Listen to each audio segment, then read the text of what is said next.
atomic bomb is very dangerous. Greatest war crime.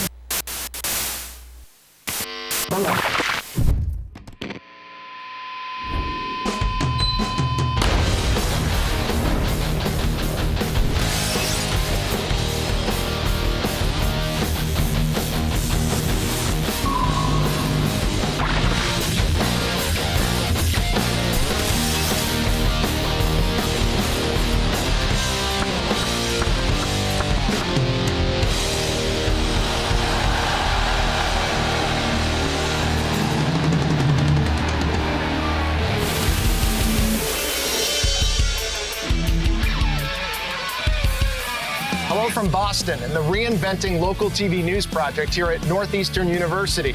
Yes, this is all about the future of local television news. Why local TV news? Because it reaches the masses and people actually trust it more than other news sources. The pandemic only underscored its importance. We started researching local television news in 2017 because we believe video storytelling is powerful. But here's the reality. The typical local TV news format is tired and often redundant. So we decided to experiment and take the advice that we gave to television stations back in 2019. Hire an animator. Adriana Aguilar worked as a visual content producer at WLS ABC7 in Chicago. The log shows that the plane was traveling southbound at about 240 miles per hour before suddenly turning west. Working in animation, it has been, more than anything, making things more accessible, more digestible for people. Animation seemed like a great way to try to differentiate our product and then see through research whether or not that resonated with people, especially the younger viewers. Bob Curran worked as a visual content producer at WCVB News Center 5 in Boston. On this call for help, Boston police only knew the location of the cell phone tower for the call, which was in the theater district, more than a mile away from the doctor's condo at 141 Dorchester Ave. For a story that requires the audience to be, one, interested, and two, fully understand the information you're conveying, motion graphics and infographics are essential. Find interesting stuff, make it more interesting, and put it on television. And I think that's what we did with the animation.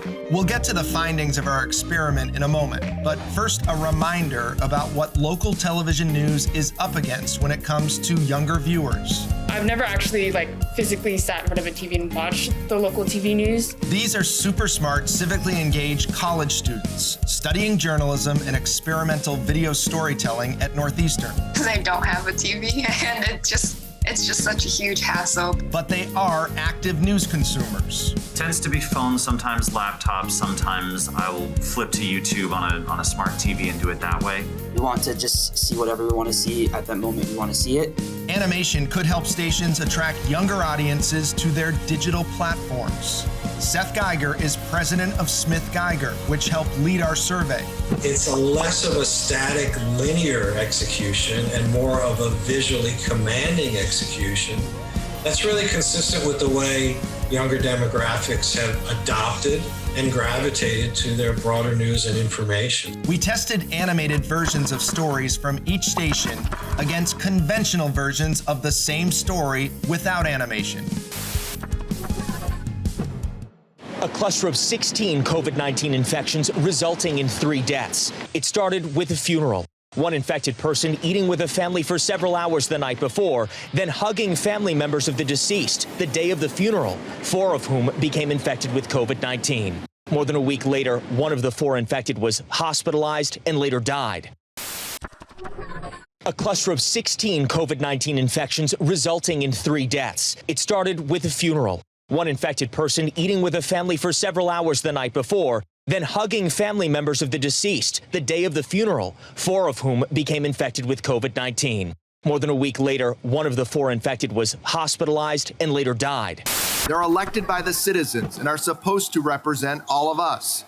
5 investigates examined public records and found special interests spending about $45 million every year here in Massachusetts to try and influence which bills pass and which bills don't. They're elected by the citizens and are supposed to represent all of us. But 5 investigates examined public records and found special interests spending about $45 million every year here in Massachusetts to try and influence which bills pass and which bills don't. the power of animation is significant in terms of creating a more compelling viewing experience. And it goes beyond that. Our survey of more than 1,000 people in the Chicago and Boston TV market showed viewers preferred the animated stories by a wide margin. They found the animated stories more satisfying and more interesting to watch. We asked them why they liked them, and they said animation helped improve a video's storytelling, making it more informative, easier to understand, and even cool. Young people in particular seem to appreciate animation. We even quizzed viewers about the stories they watched, and the ones that included animated maps, charts, and motion graphics increased the amount of information they retain from a news story. We also found viewers are more likely to watch a station with improved animation and graphics. Governor Chris Sununu says he is suing Massachusetts to protect the 123,000 New Hampshire residents who commute to Massachusetts for work. Many are now working from home because of the pandemic, but they're still paying Massachusetts income tax. The research indicated to me that on many, many different levels that you would be interested in knowing, this was helpful. There was actually some clear markers of affirmation of what we did, some very clear markers, very hard to ignore. In a business where sometimes hundredths of a point or tenths of a point can make the difference, I'm always looking for points of distinction and tiebreakers. This is absolutely a point of distinction if nobody else is doing it. And it's definitely a tiebreaker, too. In 2019, Chicago police stopped more than 368,000 black drivers, more than 6 in 10 of all traffic stops citywide. But when you factor in the greater number of white drivers on the road than black drivers, the racial disparity is even worse. In Chicago, black drivers are stopped at a rate almost 5.6 times higher than white drivers. Anything that you can do to make your product stand out in the crowd and differentiate your product, I think is worth looking at. Adriana brought a dynamic to the newsroom, a new way of thinking, a fresh perspective that everyone embraced. When Adriana's fellowship ended, ABC hired her to work for the 8 ABC-owned stations. From our standpoint, it's been a very worthwhile investment. It's changed our storytelling. It's opened a new dimension for us. For everything from linear to CTV, it's just an extra storytelling tool that we have. Local TV has never been more important in a lot of ways. If we can make it better and make sure that it reaches more people, especially this rising generation, we think that bringing new kinds of creative storytelling might be a key ingredient. The news needs of society continue to create new norms for audiences. That's why our research is a work in progress. But the local television news industry is uniquely positioned to produce quality video content for broadcast and digital platforms. Growing the audience isn't just about television ratings and video views. It's about giving the public factual information that really matters, so they can be better informed citizens in their communities.